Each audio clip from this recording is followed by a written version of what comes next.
चाहे बड़ी चतुर्थी हो, छोटी चतुर्थी हो, किसी भी चतुर्थी का व्रत अगर स्त्री करती है तो उसके पति का तो उम्र बढ़ता ही है, साथ में उसके पुत्र का वैभव भी बढ़ता है।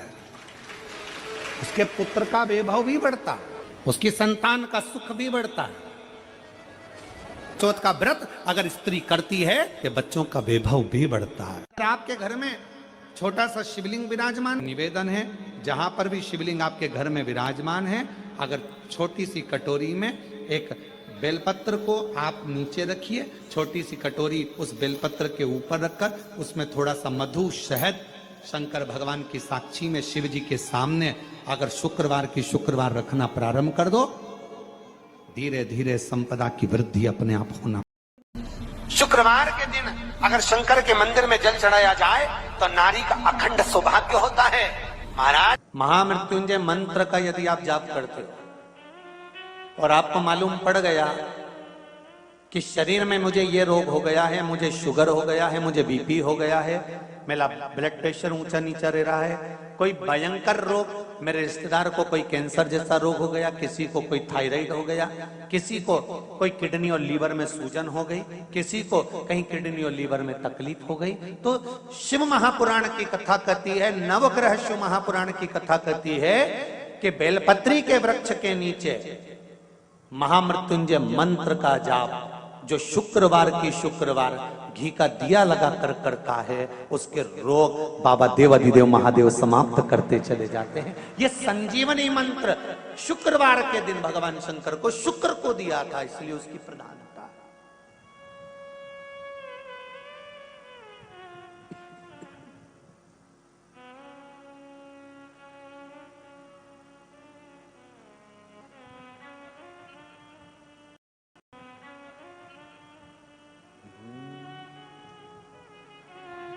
ये वो संजीवनी मंत्र। शुक्रवार के दिन बेलपत्री के वृक्ष के नीचे बैठकर घृत का दिया लगाकर शरीर में जो रोग है उसका स्मरण कर कर शंकर जी से विनय कर कर, हे भोलेनाथ, आपने शुक्र देवता को संजीवनी मंत्र दिया है, तो क्या आप मेरे को वो मंत्र प्रदान नहीं करोगे? मेरे रोग, मेरी बीमारी, मेरे दुख को आप नहीं हरोगे? शिव से कहो, ये शरीर आपने दिया है और भजन करने के लिए दिया है, स्मरण करने के लिए दिया है, कीर्तन करने के लिए दिया है, तो संभालोगे भी आप। और बेलपत्री की ओर मुख कर कर घी का दिया लगाकर महामृत्युंजय मंत्र का स्मरण कर लेने पर धीरे धीरे धीरे धीरे धीरे धीरे वो आप भाव से भगवान शिव की भक्ति करोगे।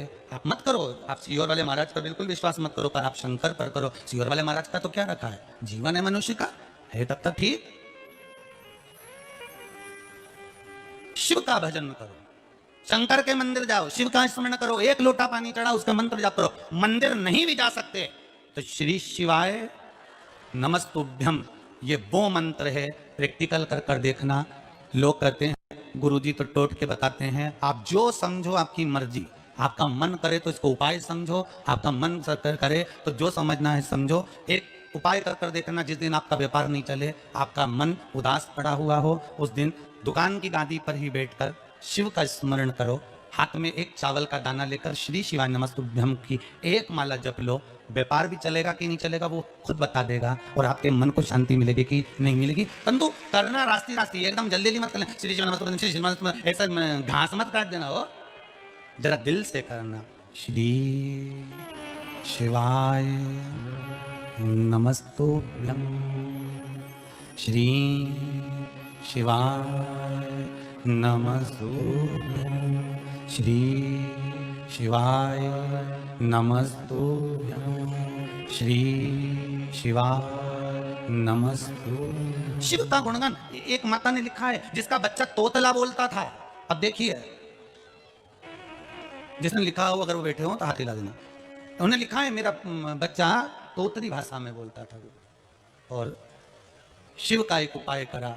आपने लिखा था, हम पत्र में है बहन, कहां से हो? जरा देना माइक दो, जरा पास में बैठी है इसलिए दे दो, जल्दी दो जल्दी, एक दूसरे को बढ़ाते जाओ, नहीं दे दो किसी को, हाँ दे दो, नहीं दे दो, बढ़ा दो, दे उनको, बढ़ाइए, बढ़ाओ दीदियों बढ़ाओ जरा। पहले हम छोटे से थे जब ऐसा गेम खेलते थे गेंद बढ़ाने का, तो माइक बढ़ाओ। शंभू, वो पत्र ढूंढने में थोड़ा समय लग रहा है बहन, आप खुद ही बोलो कहाँ से आई हो? श्री शिवाय नमस्तुभ्यम दीदी। मैं नागपुर महाराष्ट्र से आई हूँ पंडित जी। मैंने लिखी थी वो पत्र। मेरे लड़के को मैंने आपने जो उपाय बताए थे बेल के यानी ऊपर का जो कवर रहता है उसका जल चढ़ाना आपने बताए थे। मैंने बेल पत्ती के जो ऊपर का कवर है उसका मतलब बेल का जो फल था। हाँ, जी जी वो आपने बताए थे। तो मैंने अपने बच्चे से करवाई, तो एक बच्चा थोड़ा अटकता था मेरा बोलने में, बड़ा वाला, तो उसको भी फर्क पड़ा है गुरुजी, और छोटा वाला जो है थोड़ा तोतला बोलता था तो उसको भी फर्क पड़ा है। हर हर महादेव। बैठिए बहन बैठिए, श्री शिवाय, बैठिए बैठिए, बस यही बाबा की कृपा। अब क्या पत्र ढूंढने में समय लग जाता है, इसलिए आप खड़े हो गए, उसके लिए धन्यवाद बहुत बहुत। बाबा की कृपा, विश्वास रखो, भरोसा रखो, और शंकर का विश्वास और भरोसा कर कर अगर आपने शिव का स्मरण करा है, फिर कहता हूं, भले आस्था चैनल के सामने बैठकर कथा सुन रहे हो, चाहे मोबाइल पर सुन रहे हो, चाहे फेसबुक यूट्यूब पर श्रवण कर रहे हो, चाहे इस छत्तीसगढ़ की इस पावन धरा पर भिलाई के इस दशहरा मैदान में कथा सुन रहे हो, ये मेरा विश्वास कहता है कि आप जिस कथा को जिस भाव से जिस कामना से श्रवण कर रहे हैं, मेरा देव अधिदेव महादेव 3 महीने में तो बाबा आपकी कामना पूरी करेगा। अगर 8 स्थान शरीर के अष्टवक्रेश्वर महादेव का वर्णन करते समय इस बात का स्मरण रहे, 8 स्थान शरीर के ऐसे हैं जहां का तकलीफ स्वयं अष्टवक्रेश्वर महादेव का 1 लोटा जल अपने नजदीक के शिवालय में चढ़ाकर भी अगर पी लोगे तो वह 8 जगह की तकलीफ अष्टवक्रेश्वर महादेव समाप्त करते जाते हैं। 8 स्थान, पहला नेत्र, ये भुकुटी के बीच का स्थान, भुकुटी के मध्य का स्थान। मान लो ये भुकुटियां दर्द करती हैं या मध्य में दर्द होता है, उसके लिए अष्टवक्रेश्वर महादेव का जल, मतलब अपने घर के पास जो भी शिवलिंग है वहां 1 लोटा जल अष्टवक्रेश्वर के महादेव के नाम से चढ़ाकर उसका पान, भुकुटी। दूसरा कंधा, पीठ। कई लोग ऐसे हैं जो रात्रि को अच्छे से सोते हैं और सुबह उठते हैं तो उनका ये दोनों हाथ के बीच का जो भाग होता है वो दर्द करता ही। उस समय पर अष्टवक्रेश्वर महादेव का अष्टवक्रेश्वर महादेव का जल उसका पान। तीसरा, रीढ़ की हड्डी का डॉक्टर बोल दिया कि ये गुड़िया खसक गया है, 1 नंबर 2 नंबर 3 नंबर का यदि कोई क्रम खसक गया है तो उस स्थान के लिए भी अष्टवक्रेश्वर। आप ऑपरेशन बाद में कराना, डॉक्टर बोल दिया है आप ऑपरेशन कराओ, मना नहीं है, पर एक बार अष्टवक्रेश्वर महादेव के नाम से दुर्गा बेलपत्र चढ़ाकर, जल चढ़ाकर, सुबह में दुर्गा का सेवन, प्रदोष काल में बेलपत्र का सेवन, और रात्रि को सोने से पहले जो जल अष्टवक्रेश्वर का चढ़ाया हुआ है उसका पान करिए। आपकी रीढ़ की हड्डी का कैसा भी क्रम होगा वो ठीक होना प्रारंभ हो जाएगा। अष्टवक्रेश्वर,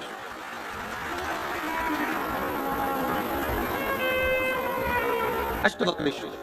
चौथा स्थान बताया, अगर चेस्ट में कोई तकलीफ आती है, चेस्ट में गांठ हो जाए या चेस्ट में कोई प्रॉब्लम खड़ी हो जाए तो उसके लिए भी अष्टवक्रेश्वर महादेव का स्मरण किया जाता है। 2 छोटे छोटे पात्र में जल लिया जाता है, दोनों पात्र का जल एक साथ शिव पर छोड़ा जाता है। चेस्ट के लिए दोनों पात्र का जल छोड़ा जाता है, उस जल का पान नंदी के पास बैठकर किया जाता है अष्टवक्रेश्वर नाम से। अष्टवक्रेश्वर। फिर क्रम आया, अगला जो वर्णन आया है, डॉक्टर बोले घुटना बदलना है, घुटने का गैप आ गया है, ग्रीस खत्म हो गया है, दर्द हो रहा है, उसके लिए अष्टवक्रेश्वर महादेव का स्मरण करो। घृत का लेपन अष्टवक्रेश्वर महादेव के नाम से शिवजी पर उस घृत को लेकर आना है। उसी घृत को रात्रि को सोने से पहले थोड़ा सा मुख में चाटकर अष्टवक्रेश्वर महादेव के नाम से फिर अष्टवक्रेश्वर।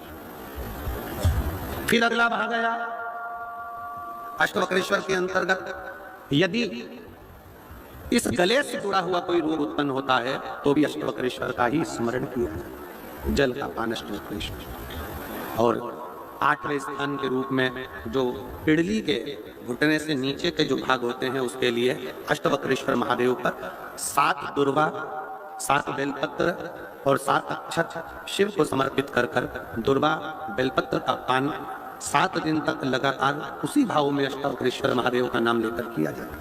अष्टवक्रेश्वर, कभी अगर मौका लगे, शिव की करुणा हो जाए, शंकर की दया हो जाए, आप लोग कभी बद्री विशाल जाएं दर्शन करने के लिए, ऋषिकेश हरिद्वार तक जाएं, तो श्रीनगर गढ़वाल से सुंदर कोहला गांव से 10 किलोमीटर की दूरी पर 8 किलोमीटर दूर तक गाड़ी जाती है, 2 किलोमीटर दूर तक पैदल चलकर आप जहां पर बैठकर स्वयं अष्टावक्र जी ने भगवान शंकर के शिवलिंग की स्थापना कर आराधना करी, ऐसे पवित्र स्थान का दर्शन कर अपने जीवन को धन्य बना सकते हो। बोल अष्टावक्रेश्वर महादेव की। 3 महादेव के नाम का स्मरण अच्छे से रखिएगा।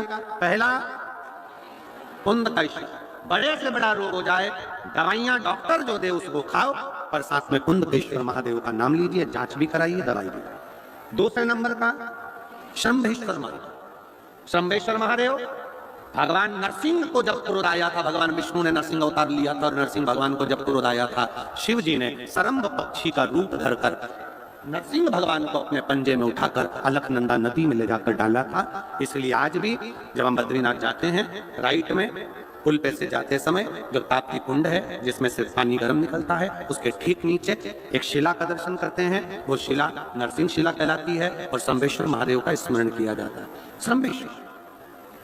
शंभेश्वर महादेव क्रोध की संयमिता रखता, चिड़चिड़ेपन को समाप्त करता है शंभेश्वर महादेव। और तीसरे नंबर पर है, जम के बोलो, अष्टवक्रेश्वर महादेव। अष्टवक्रेश्वर शिव जी। जब जीवन में दुख आए, एग्जाम देने जाओ, परीक्षा देने जाओ, कोई कार्य के लिए जाओ, उन्नति के लिए आगे बढ़ रहे हो, दुकान खोल रहे हो, व्यापार कर रहे हो, व्यवसाय करो, कुछ भी करो, शंकर को साथ रखो, शिव को सम्मुख लेकर चलो। हम ये नहीं कहेंगे कि शिवलिंग को उठाकर ले जाओ, शंकर का शिवलिंग लेकर घर में दुकान में जाओ, शंकर का शिवलिंग वहां लेकर नहीं, शिव का नाम, शिव का विश्वास, शंकर रूपी विश्वास। स्वयं रामचरितमानस में तुलसीदास जी लिखते हैं, शंकर विश्वास रूपीणो। रामचरितमानस में तुलसी बाबा ने लिख दिया कि शंकर विश्वास है। तुलसी बाबा लिखते हैं शंकर विश्वास रूपीणो, शिव विश्वास है और माता पार्वती श्रद्धा है। रामचरितमानस में भी लिख रहा है। तो हम विश्वास कैसे तोड़ दें, हम भरोसा कैसे छोड़ दें?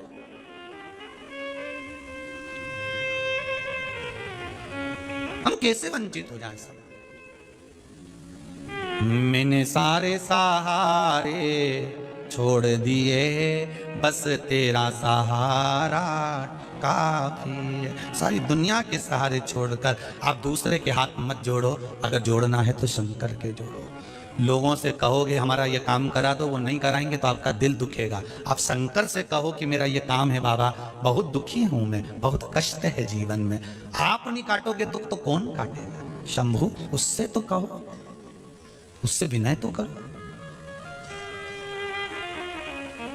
जब जीवन में दुख आए, एक लोटा पानी ले लिया, बेलपत्री ले ली, पहुंच गए शिव के दरबार। ज्यादा तकलीफ आ रही है, एक मूंग का दाना ले लो, हरी मूंग तो घर में रहती होगी, 1 दाना 2 दाना 7 दाना मूंग का ले लो, शिव जी के पास पहुंच गए। एक चावल का दाना लेकर शिव जी के पास पहुंच गए। दतूरा ले गए कभी, शिव जी के पास में कोई भी कीमती चीज लेकर नहीं जाते। जाते क्या कि बहुत सारा पैसा लेकर जा रहे, शंकर को नहीं चाहिए, आपका धरो आपके पास में,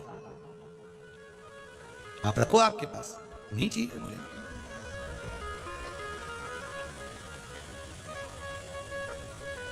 शिव को केवल विश्वास करिए। मेरे भोले तेरा सहारा का तू किनारा है। इस संसार सागर से उबरने के लिए शंकर की कथा, ये तो पूरे भारतवासियों को, देश और विदेश में बैठे एक एक शिव भक्त को भगवान शंकर को धन्यवाद देना चाहिए कि भोलेनाथ तूने बड़ी कृपा करी, तो लॉकडाउन में शिव महापुराण को हमें दे दिया, भले टीवी चैनल के माध्यम से दिया।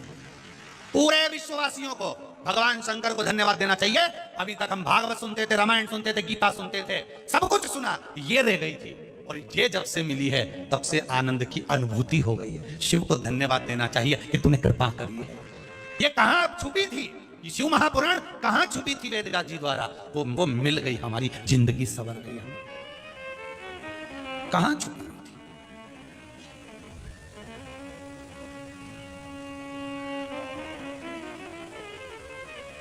अरे लोग विरोध करने वाले विरोध भी करेंगे। आओ शिव पुराण में ऐसा, जो नहीं जानते, जो नहीं पहचानते शंकर को, जो शंकर को केवल पत्थर मानते हैं, वो यही करेंगे, वो विरोध ही करेंगे। पर हमें उससे कुछ नहीं करना, हमें तो उसको केवल हाथ जोड़कर निवेदन कर कर आगे बढ़ते जाना है। हाथी जाए बाजार, निस्वान भोले कुत्ता भोले हजार। अपन तो हाथी जैसे चलते हुए अलमस्त शिव के दरवाजे जाओ, चिल्लाने वाला कितना ही चिल्लाता रहे, चिल्लाए जिसको चिल्लाए।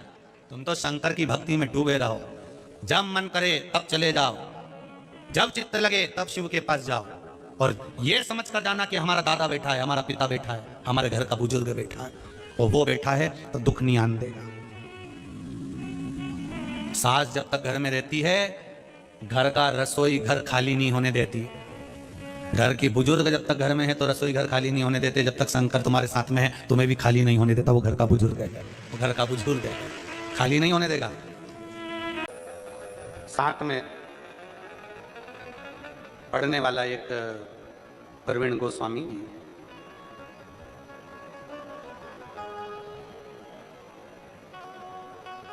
और प्रवीण गोस्वामी 8th क्लास में साथ में था, और पढ़कर उनके पिताजी नौकरी में थे तो वो दिल्ली विवेक विहार चले।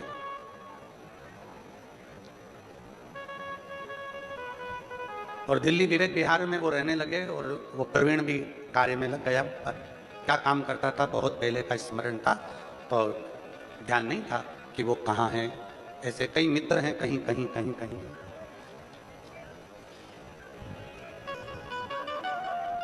कई लोग हैं।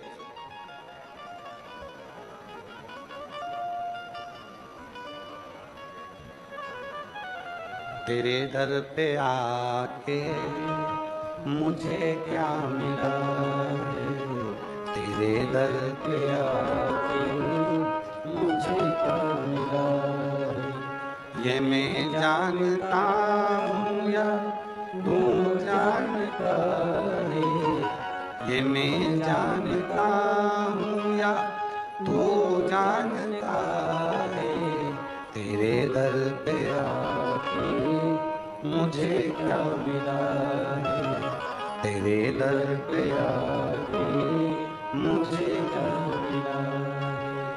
तेरी रहमतों का एक आसरा है, तेरी रहमतों का एक आसरा है, तेरी रहमतों का एक आसरा है, तेरी रहमतों का एक आसरा है, ये मैं जानता हूँ या तो जानता है, ये मैं जानता हूँ या वो जानता है, तेरे दर पे आके मुझे क्या मिला है, तेरे दर पे आके मुझे क्या मिला है,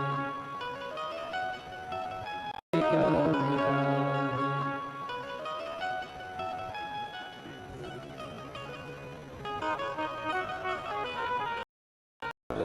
मिलना नहीं हुआ। अब कक्षा 8वीं का स्मरण, और अब सालों हो गए, सालों निकल गए। कोरोना काल में उसका खूब अच्छा काम था, कोई फैक्ट्री मैक्ट्री आदि का आदि बहुत अच्छा काम काज था। और हमको मालूम नहीं था कि कोई फैक्ट्री मैक्ट्री और आदि का आदि काम इसका ट्रांसपोर्ट वगैरह का है। और वो 2,84,00,000 रुपए के कर्जे में वो आ गए। और हमसे तो कभी मिला नहीं, 8th क्लास के बाद में कभी उसका और हमारा मिलना हुआ नहीं, कभी नहीं मिला। कोरोना काल आया, व्यापार नीचे गया, पूरे कोरोना में वो कर्जे में हो गया। कर्जे में होने के बाद उसकी धर्मपत्नी भी बच्चों को लेकर मायके चली गई। 4 भाई थे, चारों भाइयों ने हाथ ऊंचा कर दिया, तूने कर्जा करा, तेरा पैसा गया, और भाइयों ने भी साथ छोड़ दिया। उसने कहीं टीवी पर कथा देखी और वो पहचान गया कि ये सीहोर वाला प्रदीप मिश्रा है जो हमारे साथ 8th क्लास में पढ़ता था। नंबर निकाला, सीहोर ऑफिस फोन करा, ऑफिस से नंबर लिया, बात हुई आशीष के मोबाइल से, तो कहा मैं प्रवीण बोल रहा हूँ। हमने कहा प्रवीण कौन? कहा 8th क्लास में पढ़ते थे, याद है? अब इतने स्मरण में आया। हाँ हाँ। कहाँ हो? कहा दिल्ली हूँ, विवेक विहार रहता हूँ। अच्छा, फिर इतने सालों के बाद कहाँ 8th क्लास और कहाँ अब याद कैसे किया? टीवी देख रहा था तो तुम दिख गए, और दिख गए तो मन में आया कि एक बार बात करूं। बहुत उलझन में फंसा हूं, बहुत उलझन। क्या उलझन आ गई? कोरोना काल में सारा पैसा डूब गया, 2,84,85,00,000 के करीब में चला गया। पूरी फैक्ट्री डाउन हो गई, सब कुछ डब हो गया, कुछ भी नहीं बचा। सब ने साथ छोड़ दिया, पत्नी और बच्चे भी चले गए, अपने मायके गई है, और अब क्या कर सकते हैं? तो हमने कहा भाई देखो हमको तो कुछ आता है नहीं।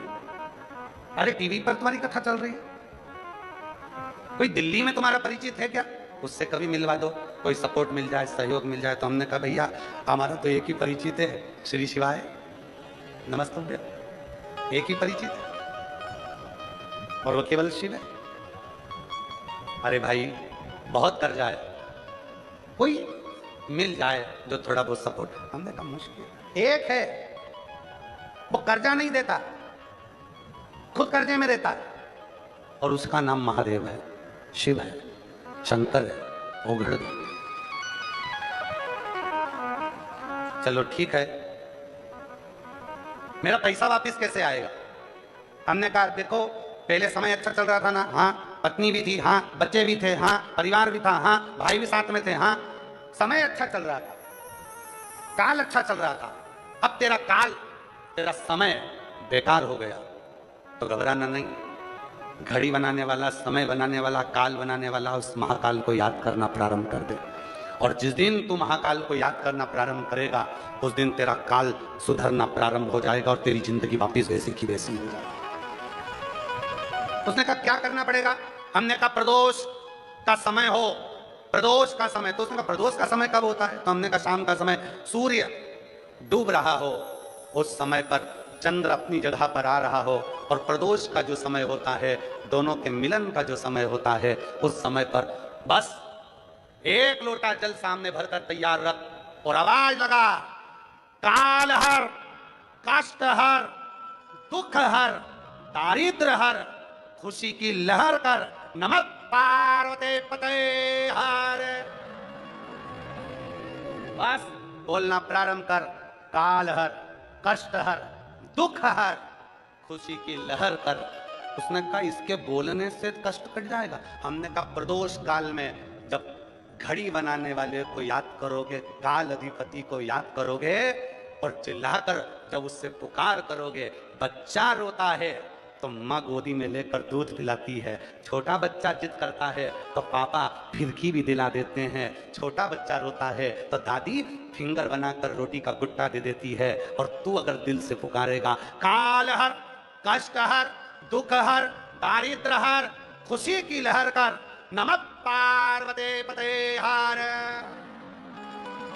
जब तू बोलना प्रारंभ करेगा, तेरा कष्ट भी हरेगा, काल भी हरेगा, दुख भी हरेगा, दारिद्र भी हरेगा, और खुशी की लहर करेगा। उसने नियम बना लिया, शाम के समय पर चिल्लाता, शिव जी को आवाज लगाता, शिव जी को।